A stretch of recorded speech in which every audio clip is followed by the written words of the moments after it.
Hey, what's going on, everybody? It's Wilhelm Screamin'. Welcome back to another day in Destiny 2 for some more Destiny 2 news and Nightfall Season of the Wish intel. And in this video, I'm going to be taking you through this week's GM Nightfall, which is the Corrupted Strike, one of the more difficult strikes in the current Nightfall rotation, or at least it used to be, and that is, of course, discounting the PsyOps Battlegrounds, because those aren't strikes, and I don't really like them that much. But this one has become quite a bit easier in recent times, especially the boss, which has a very easy cheese that I think most people in a group will be able to accomplish. And I have a couple of tips for solo players if you're attempting this at any difficulty. Of course, if you can complete this Nightfall this week, you will earn yourself the Uzume RR4 sniper rifle, and you will get the Adept version if you can complete it at the Grandmaster level. A lot of these cheeses, like I said, will come in handy for solo and group runs, and if you're trying to run this solo at lower level difficulties, all of these things will still apply. If you enjoyed this video, please remember to like, comment, and subscribe to the YouTube channel. It really helps support the channel. You can also follow me on Instagram or Twitter. They'll be linked in the description box down below. Remember, any of those things also enter you into any future giveaways on this YouTube channel. And we do one every 1,000 subscribers, so you never want to miss out. We're getting very close to 74,000. And when we reach 100,000 subscribers on the YouTube channel, which we're very much on the road to, we will be giving away an Xbox Series X. You can also stick around till the end of the video for a secret hashtag that you can leave in the comments section to be entered into that next giveaway a second time for this video. And remember, I do those secret hashtags on all videos, so if you haven't done this on a previous piece of content on this channel, you can always go back, check out another video, and of course, do it again.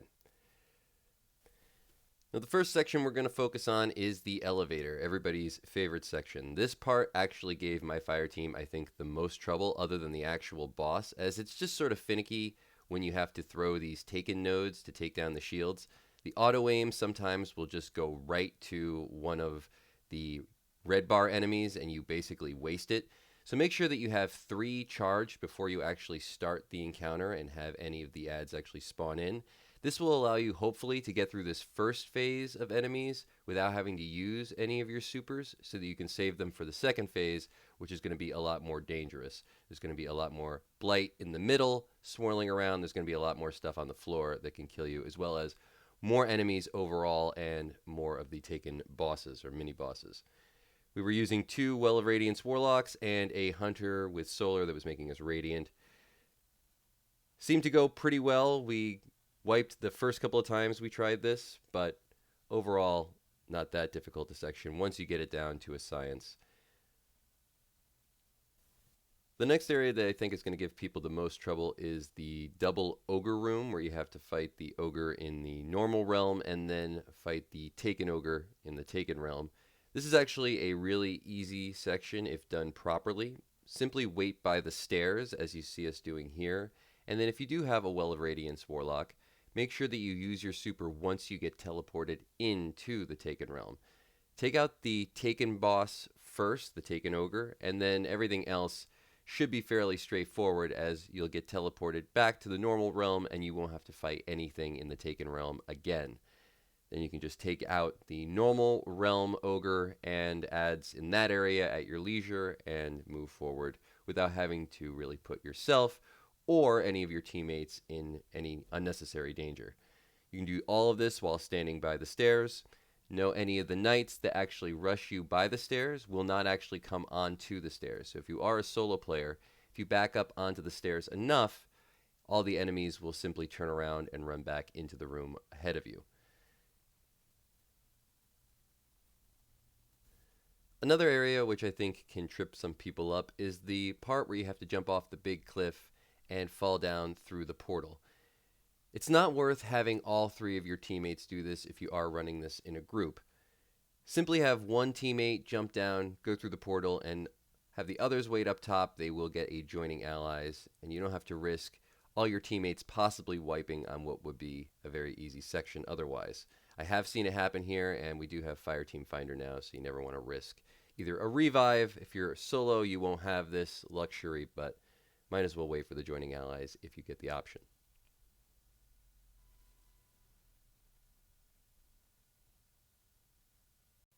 As you're making your way down to the boss, there is a few areas where you can actually jump up on top of the map a bit, and you can do this on all 3 classes to avoid some of the adds below, or at least get a better vantage point.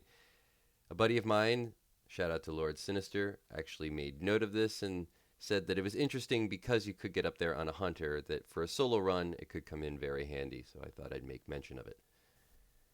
Now on to the actual boss cheese, or glitch if you want to call it that, as it does take advantage of a particular DPS rotation that the boss goes through that you wouldn't normally know about unless you did it this way specifically and knew not to do damage at certain points versus actually doing damage the entire time you have the availability. So, to break it down, essentially it goes like this. You're going to hang out in this area that you see us using right here. This is the floating island in front of where the boss actually sits. You'll have to jump on to the boss island in order to start the encounter, but then you can simply come back.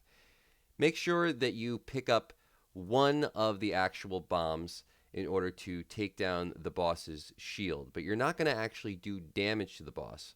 All you're going to do is take out the first wave of adds, then you can take the boss's shield down. That will trigger a second wave of adds. You're going to take out all of those adds before you do anything to the actual boss. Now, the boss's shields will be down during this time, so make sure you don't actually accidentally shoot the boss too much. Try to avoid it altogether if you can, because the first phase of damage for this boss is actually the longest. Once you've taken out all the adds, the boss, like I said, will be sitting on the right platform at this point without their shield. Go get another bomb. This is so that you can actually trigger the second phase of damage as soon as the first one ends. Have yourself or your fire team make your way to the middle of the center island, as you see us using here. This will be a good chance if you have any debuffs, if you're on a hunter or if you're using a Well of Radiance Warlock, to start using your well. Keep the node ready on hand, either on the ground or with a teammate. Usually I would suggest if you're doing this with a group, have it in with a teammate. Maybe even get 2 bombs if you can, have them fully charged. You'll then trigger your well and start doing damage to the boss on the right platform. The boss, at the end of that damage phase, will immediately teleport to the left platform. This is when you're going to use another bomb to take down their shields again and continue to do damage. Now, if you do this correctly, you can actually finish the boss before she teleports to the Taken Realm. But even if you don't, this is by far the best way to actually do damage to the boss for this particular phase.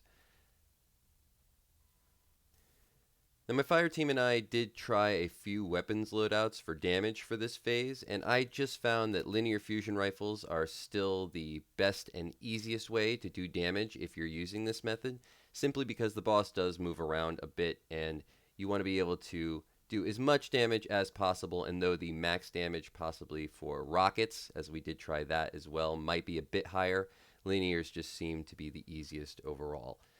So you could try both. Maybe everybody with Gallahorn. We had 1 person with Gallahorn and 2 using Apex Predator, but it didn't seem like we were able to do that much more damage, and overall it seemed a little less consistent.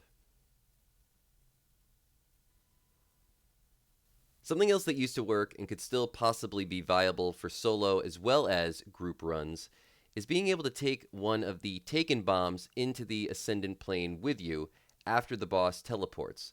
So this could be helpful for not only a solo run, but also if you're not able to finish the boss in that first phase of damage and they do teleport. Once you're into the Ascendant Plane, the boss will actually be sitting on the second island in front of you. If you have a bomb, you can take down the shields at any point. Normally, you wouldn't have the opportunity until you get to the top of the island pyramid and the boss is on the platform again. But if you have one of the bombs, the boss will simply sit on that island, will not move, and you can take them out at your leisure. Now, this is actually, I think, probably the easiest method to beat the boss, though I haven't figured out exactly how the mechanic works anymore, as you used to just be able to pick up one of the bombs when the boss teleported, though I don't think it's that easy, as now the bombs will disappear from their platforms. But I think if you have a charged bomb ready to go, you should still be able to do this. I'd like to know in the comments if anybody does attempt this and you get it to work, how exactly the mechanic worked for you. Did you charge a bomb before she teleported, or if you had one from earlier in that encounter, or if you didn't do that particular attempt at the first phase boss melt altogether. The last tip, I want to let everybody know that if you are unable to beat the boss at any of the previous sections, as I've noted so far in this video, and you do end up on the final platform fighting them out, make sure that when you're running around and trying to get the bomb, that you slide as much as possible. This actually breaks the aggro of the boss and prevents you from getting booped off the edge, or at least as much as you possibly can prevent yourself from getting booped off the edge. It also allows you to traverse the map just a little bit easier, as I think it also breaks the aggro of the little ads that will be running around, which are going to be probably the biggest annoyance once you're up on this particular spot. For the first phase of damage, you can still do the damage from the platform just in front of where the boss is, so you don't actually have to jump up into the circle area. But once that phase ends, you will have to be actually in the circle area. So just keep that in mind, that as you see us jumping here, when we have that first bomb and doing that first phase of damage, hopefully you can still beat the boss at this point without actually having to go into the circle. But if you can't, you will actually get a out of bounds or a turn back barrier, and you will die if you don't jump into the middle after this phase of damage. And that is going to conclude all the information in today's video. Hopefully you found something in this video helpful. Want to give a big shout out to Sinister, Bert, and Mason for helping me get my completion on the Corrupted and make this video this week. Hopefully one of these tips will help you get a completion if you're just going for your Conqueror Seal or trying to farm out the sniper rifle, the Uzume RR4. Please remember to like, comment, and subscribe to the YouTube channel, as I said before. And if you've watched till this point in the video, you can leave a hashtag Season of the Wish, or a hashtag The Corrupted, or a hashtag Lightfall in the comments section down below for another entry into the next giveaway for this video. And once more, I'm Wilhelm Scream. Thanks so much for watching, as always, and of course, we will see you next time.